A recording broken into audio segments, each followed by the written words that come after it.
Hello and welcome back to Building on a Budget Models. I'm Thomas and today we'll be unboxing this. It's the Eunos Roadster in 1/24th scale by Tamiya. Now, depending on where you live, this car will be better known as either the Mazda MX-5, the Mazda Miata or the Mazda Roadster. However, when it was originally released, it was under the Mazda sub-brand Eunos. You can see their badge there. Mazda experimented with a few sub-brands, the lower range Autozam, mid-range Eunos and the high-end Infini. Yeah, you can see here number 85, highly accurate static display model, realistic synthetic rubber tyres, authentic chassis undersurface and interior. On the side you can see there, recommended colour is this red, and you can see it comes with a removable hard top. Same picture on the side, and on the back here you can see how it would look in blue. Got the instructions, one sprue here, wheels, body, another sprue here which I've removed a couple of bits from, tyres, polycaps, clear sprue, tail sheet. Here we've got the instructions, read what it says on the front. An auto enthusiast's dream has become a reality with Mazda's introduction of the Eunos Roadster. This car combines the driving pleasure and styling of a two-seat convertible with the spirited performance of a true sports car at an affordable price. In creating the Eunos Roadster, the designers set out to capture the charm of a lightweight, nimble, open two-seater that is beautifully balanced in comfort and performance. The result is a car with contemporary automotive advances but traditional sports car qualities. The Eunos Roadster is powered by a normally aspirated 116 horsepower, 1.6 litre dual overhead cam, 16 valve inline 4-cylinder engine with electronically controlled fuel injection and ignition. The rear wheel driven Eunos has the ideal 50-50 weight distribution when fully loaded, providing excellent handling. The contours of its body are smoothly rounded from the oval air intake in front to the distinctive taillights. It was designed from the outset as a convertible and allowed the engineers to concentrate on creating a highly rigid open body structure, avoiding much of the chassis flex usually experienced with convertibles. The Eunos Roadster will certainly be the prized possession of those who own and drive it. Now, I did once drive one of these first generation Eunos Roadsters. My uncle owned one and we did discuss buying it from them, but we decided not to, because we were just about starting a family and a two-seater sports car isn't the most practical car for carting kids around. But it is a lovely car, something which I've always kind of wanted to have perhaps in the future. They still make the MX-5, of course, now in its 4th generation, I believe. I think the inspiration for these cars was always the kind of British two-seater sports cars, MGs, Triumphs, TVRs. And it's funny to think that it's kind of superseded all of those, becoming, I believe, the best-selling convertible in history.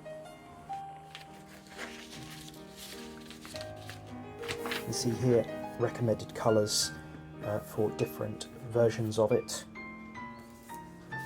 In what sections here it says body colour, so here you can see either red TS8, blue TS15, white TS26 or silver TS17, which I believe were the 4 colours that the car originally came in 1989.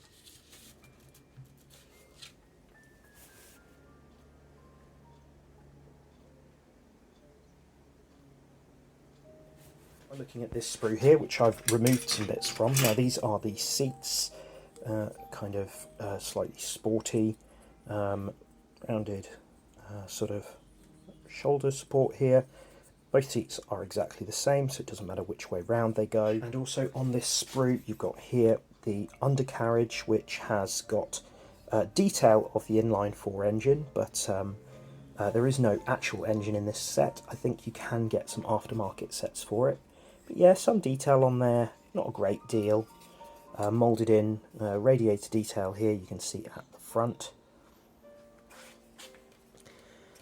And then you've got the steering wheel, just there, and then you've got a couple of wing mirrors as well. Much larger black sprue.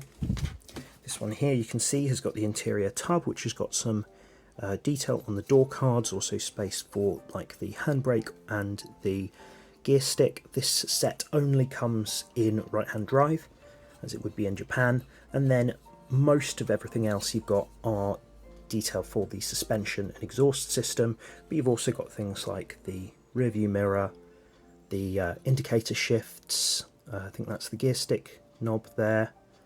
Yeah, you've got two of those. Maybe one of them's automatic, or maybe one of them's manual. Not sure. Then we've got the interior, which has got the pedals in place, number plates, the cover for the soft top. Yeah, so a few things there. Very nicely moulded, considering this kit is over 30 years old. There is a bit of flash here, but on the parts, you can't really see any flash at all. So that's nice.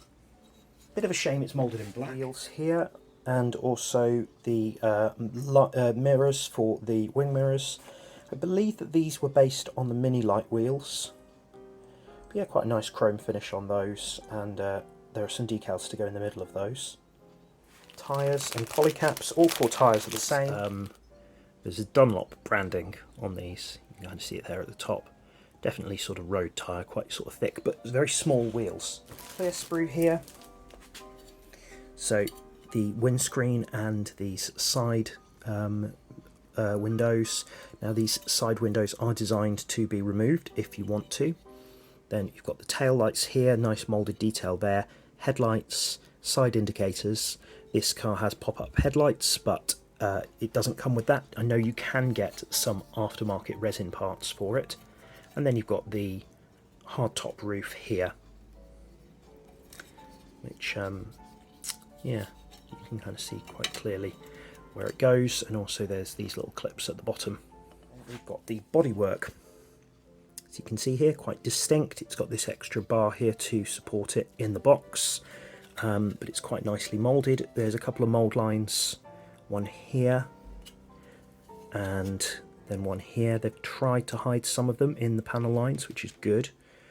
One slightly irritating feature though is that some of the indicators, like these ones here and the central brake light, are moulded into place, which means that those need to be painted on the body. Got their marking for where the aerial needs to go. These signature sort of door handles, which are very small, those need to be chrome, so that's some additional detail that needs to be done there. Got the diddy little decal sheet here. As you can see, it says we've got two sets of number plates, either Japanese or a Eunos Roadster ones. We've got the dials, and then kind of Eunos Roadster plates and the Eunos badges. All 5 badges are the same, though 4 of them are for the wheels. So yeah, no Mazda markings on this. Now, I've actually made this car once before. This one was done in sort of British racing green with a tan beige interior. It goes together really, really easily. I made this nearly 2 years ago, and by my standards now, I think I probably could do it a bit better, but I'm still pretty pleased with this, and like I say, it's a lovely looking car. However, I'm going to be building this as a tribute to the Mazda 787B. I got these hobby design decals from Hero Boy, as you can see here. Mazda released a limited edition MX-5 in the 787B colours in the early 90s. They come with a huge array of details to recreate the rotary monster which won at Le Mans. Now, whether I'll be able to use every single one of these decals, I'm not sure, because obviously this is a different size car. There's no rear wing on this as well, so I will be trying to recreate the rear wing by using some spares. As you can see here, it comes with directions for where the decals need to go on the real car.